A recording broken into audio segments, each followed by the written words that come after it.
إن الحمد لله نحمده ونستعينه ونستغفره ونستهديه ونعوذ بالله من شرور أنفسنا وسيئات أعمالنا من يهده الله فهو المهتدي ومن يضلل فلن تجد له وليا مرشدا وأشهد أن لا إله إلا الله وحده لا شريك له وأشهد أن سيدنا وحبيبنا وعظيمنا محمد بن عبد الله خاتم الأنبياء والمرسلين اللهم صل وسلم وبارك على سيدنا محمد وعلى آل سيدنا محمد كما باركت على إبراهيم وعلى آل سيدنا إبراهيم في العالمين إنك حميد مجيد رب اشرح لي صدري ويسر لي أمري واحلل عقدة من لساني يفقه قولي سبحانك لا علم لنا إلا ما علمتنا إنك أنت العليم الحكيم.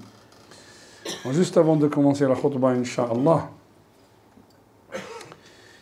il y a une petite remarque. Est-ce qu'on peut dire Sayyidina Muhammad ou on ne peut pas dire?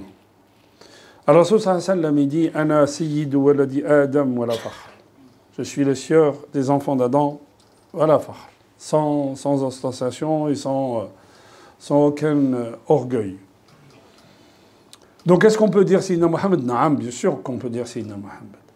Est-ce qu'on peut dire Allahumma salli ala Sayyidina Muhammadin wa ala ali Sayyidina Muhammad kama sallayta ala Sayyidina Ibrahim wa ala ali Sayyidina Ibrahim fi salat? Est-ce qu'on peut dire ça? Le prophète ne nous a pas appris ça. Donc, fi salat, on doit dire la même chose que ce que nous a appris le prophète. En dehors de salat, est-ce qu'on peut Sayyid, on peut dire Sayyid de Sayyidina Muhammad? Naam, bien sûr.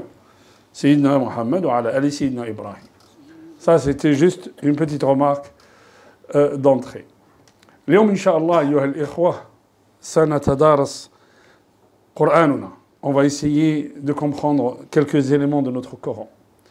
Vous remarquerez qu'Allah subhanahu wa ta'ala dit إن هذا القرآن يهدي للتي هي أقوم إن هذا القرآن يهدي للتي هي أقوم ويبشر المؤمنين الذين يعملون الصالحات أن لهم أجرا كبيرا وأن الذين لا يؤمنون بالآخرة اعتدنا لهم عذابا عظيما. Allah subhanahu wa ta'ala dit aussi يوم يبعثهم الله جميعا فينبئهم بما عملوا أحصاه الله ونسوه أحصاه الله ونسوه والله على كل شيء شهيد وقالوا ما لهذا الكتاب لا يغادر صغيرة ولا كبيرة إلا أحصاها ووجدوا ما عملوا حاضرا ولا يظلم ربك أحدا. Souvent, أيها الإخوة, le Coran, il nous transmet du savoir. Mais il ne nous transmet pas le savoir pour qu'on sache seulement. Non. Imaginez quelqu'un, un prof. Et franchement, beaucoup de profs, nous leur devons beaucoup de respect. Parce qu'il y a des profs qui sont dans le dévouement total. Le dévouement de transmettre le savoir à nos enfants. De transmettre le savoir. Et pour transmettre le savoir, qu'est-ce qu'il faut? Il faut s'assurer que la personne en face a compris. Pour s'assurer que la personne en face a compris, on répète et on répète et on fait des exercices, on répète et on fait des interrogations et on répète jusqu'à ce que la chose soit entrée dans la tête et ancrée dans nos têtes. Pourquoi il faut ancrer la chose dans la tête? Pourquoi?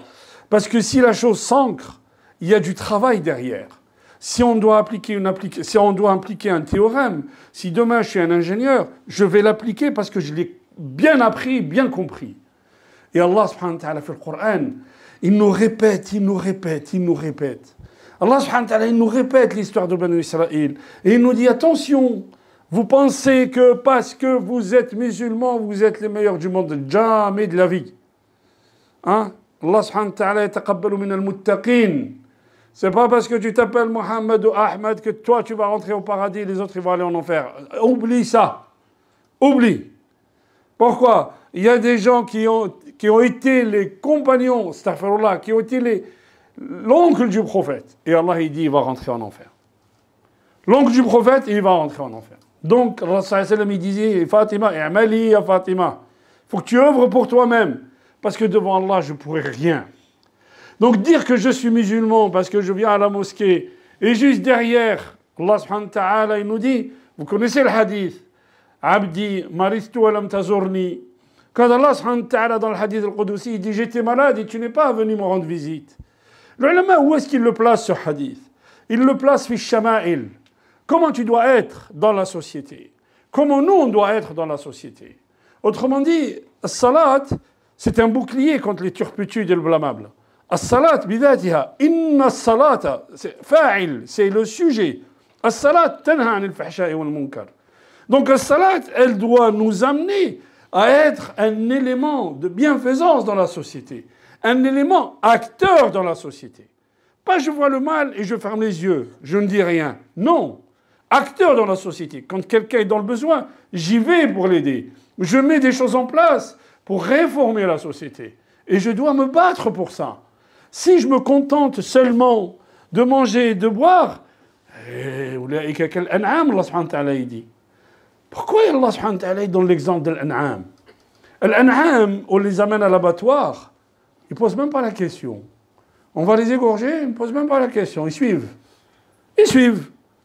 Donc dans une société où on amène les gens à l'abattoir et les gens ne se mobilisent pas, ne disent rien, quand on veut pervertir toute une société que les gens ne disent rien, c'est le Coran qui le dit.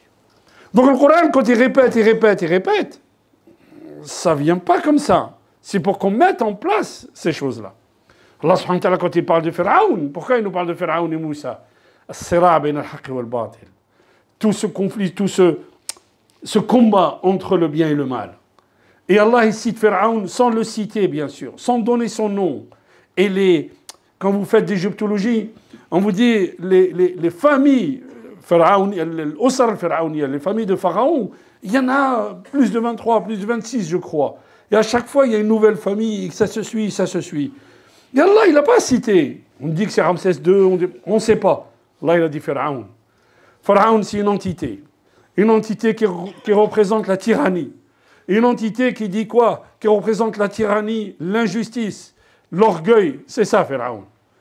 Et à chaque fois qu'il y a la tyrannie ou l'orgueil, Allah subhanahu wa ta'ala, qu'est-ce qu'il dit?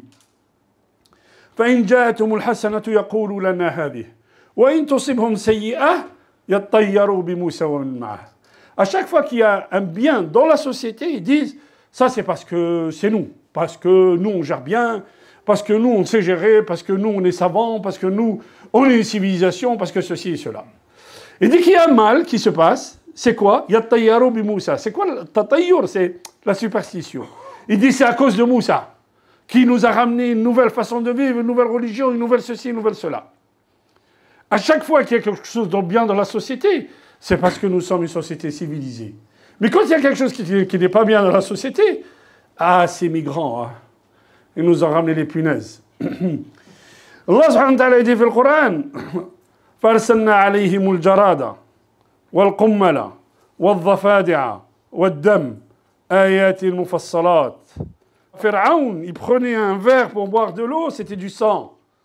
Et ils ouvraient son matelas pour dormir, ils trouvaient des criquets ou trouvaient des crapauds. Et ils trouvaient des punaises aussi dans leur lit. Ils trouvaient des poux dans leur lit. Allah subhanahu wa ta'ala, il a dit, ça, il l'a envoyé à Pharaon, quoi? Ayat fastakbaru. Ils sont enflés d'orgueil. Quand il parle de Pharaon, regardez le Coran, quand on le met, ça fait Surat Al-A'raf. Surat Al-A'raf, elle décrit ce qui s'est passé avec les prophètes dans les autres sociétés, avant que notre prophète arrive. Et Allah, pourquoi il nous raconte tout ça dans Surat Al-A'raf? Pour qu'on puisse bien dormir la nuit? Du tout. Non, non. Il nous dit, tout ce qui s'est passé avant, il va se reproduire dans votre société. Shu'aib, par exemple, le peuple de Shu'aib, il jouit sur la balance.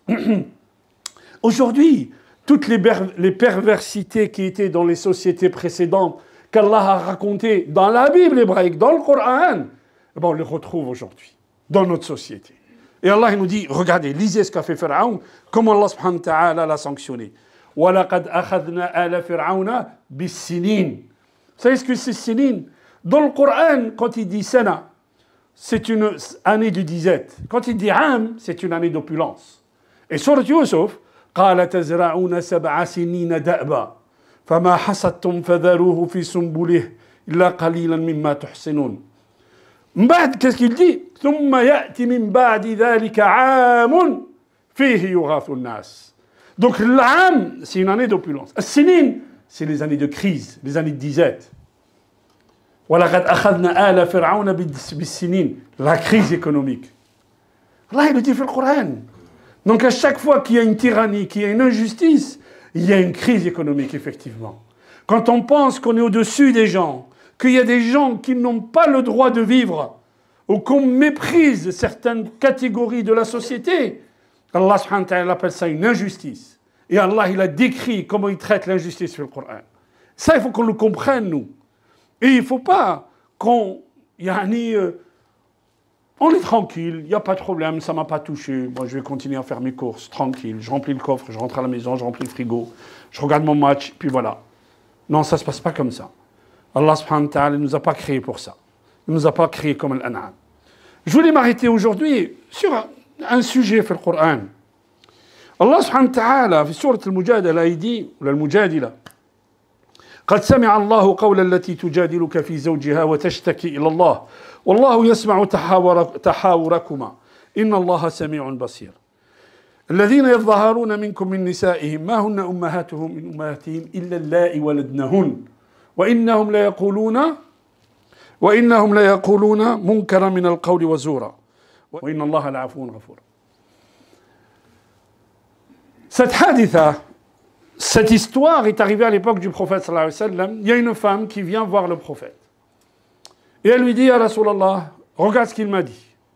En fait, son mari lui a dit, il y a eu un différend entre eux, entre le mari et la femme, et puis il lui a dit, toi, comme il disait fil jahiliya, comme il disait avant l'islam, il dit, toi, tu es interdite pour moi comme le dos de ma mère. Donc tu es devenue comme ma mère.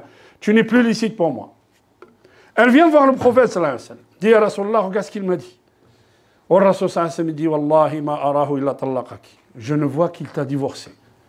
Tu dis à Rasulallah, inna lahu ma'i iyal. J'ai des enfants avec lui. In taraktuhum lahu dha'u wa in tarakahum li ja'u. Il a des enfants avec moi. Et si je lui laisse, ils seront complètement perdus. Et s'il me les laisse, ils seront affamés. Comment, ya Rasulallah? Je vois qu'il t'a divorcé. Elle lui dit, ya Rasulallah, il n'y a pas un homme sur terre que j'aime plus que lui. La femme, elle pleure. Elle pleure. Ya Rasulallah, ashku bathi wa huzni ila Allah. Allah subhanahu wa ta'ala, il va descendre. Allah subhanahu wa ta'ala, il va m'innocenter dans cette affaire. Aïcha, elle dit, elle parlait avec le prophète. Et moi, j'étais juste à côté. J'entendais à peine ce qu'il disait. Et Allah, il descend le Coran. Allah, il descend le Coran. Et qu'est-ce qu'il dit? قد سمع الله قول التي تجادلك في زوجها. Elle vient, تجادل. Elle vient, elle parle avec ferveur avec le prophète. ولا تجادلوا أهل الكتاب إلا بالتي هي أحسن. Parle avec ferveur avec le prophète. Et le prophète, il rend ce discours, cette façon de parler, il la rend hiwar, un dialogue. Wallahu yasma'u tahawurakuma. Allah, il a entendu. Donc il y a quelque chose qui s'est passé où, entre l'homme et la femme, entre un couple, tout seul dans leur maison, Allah, il a entendu. Première leçon, si je dis quelque chose à ma femme, ou ma femme, elle me dit quelque chose, c'est dans les deux sens. Si je dis quelque chose à ma femme et que je suis seul avec elle, Allah, il entend. Si je dis des choses méprisantes à ma femme, et qu'il n'y a que nous, Allah, il entend. Allah, il entend. Allah, il sait. Et je dis ça pour tout le monde, nous tous. Vous entendez des fois des couples, et il y a des gens qui mentent les uns sur les autres. Dites-leur juste une chose, Allah, il entend. Et Allah, il voit. Quand tu veux, habiliser ta femme, ou quand une femme veut habiliser son homme, Allah, il entend et Allah, il voit. Allah, il descend le Coran. Et qu'est-ce qu'il dit? Il dit, ceux qui disent ça, qui disent à leur femme, toi, tu es comme ma mère. Allah subhanahu wa ta'ala dit, c'est une calomnie ce qu'ils font. C'est grave ce qu'ils disent. C'est très grave.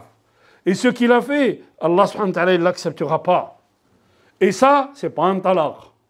Ça, c'est ce qu'on appelle un dhihar. Alors, comment il peut réparer ça? Allah subhanahu wa ta'ala, il dit, s'il veut se repentir à Allah, qu'est-ce qu'il doit faire?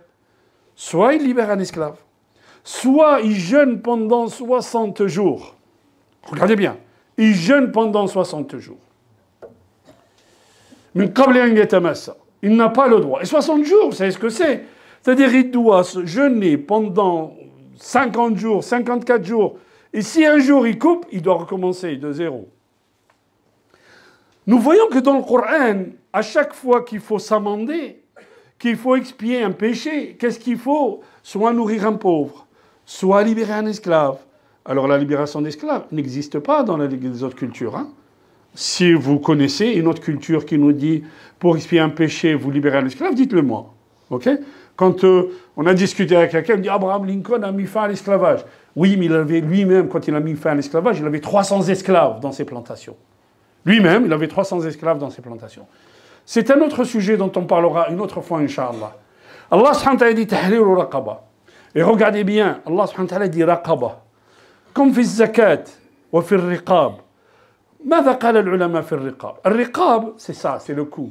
قال العلماء من دانت رقبتهم. Ceux dont le cou a été baissé. C'est-à-dire qu'ils ont été avilis par une injustice ou par... Ceux-là, on peut donner une caution pour les sortir de cet avilissement ou les sortir de prison.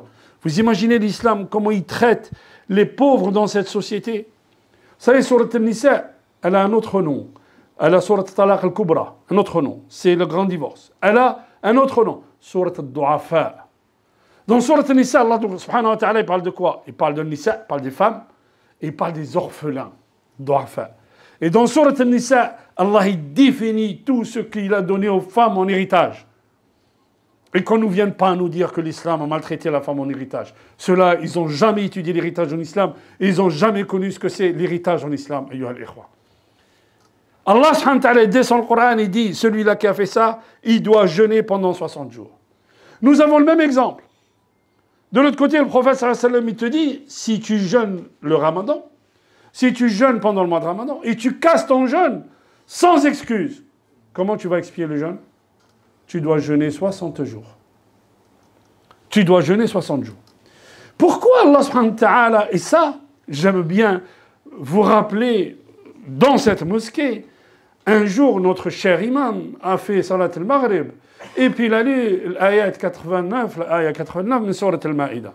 Et l'ayat 89 de Surat al-Ma'ida, qu'est-ce qu'elle dit? Comment expier un serment que je n'ai pas tenu? Après le Maghrib, on pose la question aux assistants qui ont fait le Maghrib avec nous. Qu'est-ce qu'il faut faire pour expier un serment qu'on n'a pas tenu? Les gens ils te disent jeûner 3 jours. C'est pas ce que dit Allah. C'est pas ce que dit Allah. Allah il dit, il faut nourrir ou bien vêtir 10 pauvres min awsati ma tut'imuna ahlikum. De la moyenne de ce que toi tu manges, tu dois nourrir 10 pauvres. Regardez, chaque fois qu'on expie un péché, ça profite à quelqu'un d'autre. C'est ça la cohésion sociale en islam. Et les frères qui m'ont dit 3 jours, ils n'ont pas écouté l'imam. Quand tu viens faire le maghreb, hada wal jihad. Et il faut que tu te combats en restant concentré sur ce que dit l'imam. Et l'imam, il a lu l'aya. Mais après, quand tu demandes aux gens, les gens, ils n'ont pas compris ce qu'a lu l'imam. Ajib quand même. Donc où est-ce qu'il est notre cœur, fi salat? Où est-ce qu'il est notre esprit, fi salat? Alors Allah subhanahu wa ta'ala dit, si tu ne tiens pas ton serment, qu'est-ce qu'il faut faire? Tu dois nourrir ou vêtir 10 pauvres, sinon tu libères un esclave, sinon tu jeûnes 3 jours. Pourquoi là jeûner 3 jours? Faire Ramadan 60 jours, et là, Dihar 60 jours. Pourquoi? Vous savez pourquoi? Parce que Allah subhanahu wa ta'ala ici, il dit, qu'est-ce qu'il dit Allah subhanahu wa ta'ala ici? Ce gars-là, harrama ma ahallallah. Idha harramta ma ahallallah, ou ahlalta ma harramallah, fallah subhanahu wa ta'ala yaghdab. Tu n'as pas le droit de rendre illicite ce qu'Allah a rendu licite. Comme tu n'as pas le droit de rendre licite ce qu'Allah a rendu illicite. Et si tu fais ça, Allah subhanahu wa ta'ala te dit 60 jours. Tu dois jeûner 60 jours pour expier ce péché. C'est très grave. وَلَا تَقُولُوا لِمَا تَصِفُ أَلْسِنَتِكُمُ الْكَذِبَ هَذَا حَلَالٌ وَهَذَا حَرَامٌ. Alors ça, c'est fil ahkam, c'est-à-dire dans les règles juridiques. فَمَا بَالُكَ, celui qui juge les gens. Celui-là, c'est un mubtadi'a. Celui-là, c'est un minhaj, il ne suit pas le minhaj. Celui-là, il dit ceci. Est-ce que Allah il t'a donné les clés du paradis pour que tu juges les gens, toi? Qui tu es, toi, pour juger les gens? Explique-nous quel privilège il t'a donné Allah à toi pour que tu juges les gens. Allah subhanahu wa ta'ala, c'est lui qui juge et juge tout le monde. D'où tu viens toi? Hatta Rasoul, il faisait pas ça. D'où tu viens toi pour classifier les gens? Et ces gens-là, c'est ça les extrémistes. Quand quelqu'un s'occupe des gens, au lieu de s'occuper de soi, parce qu'Allah subhanahu wa ta'ala, quand il nous parle dans le Coran, il nous dit occupez-vous de vous-même. L'aqibatu lil muttaqin. Occupez-vous de vous-même. C'est ça ce que nous dit Allah. Tant que tu t'occupes des gens, tu ne t'occupes pas de toi-même. Donc Allah subhanahu wa ta'ala, celui qui a rendu illicite ce qu'Allah a rendu licite, Allah subhanahu wa ta'ala, il descend, il nous dit 60 jours. Dans la même surah, Allah subhanahu wa ta'ala nous parle de Najwa. Le Najwa, c'est ces petits conciliabules qu'on fait entre nous, entre 2-3 personnes. Allah subhanahu wa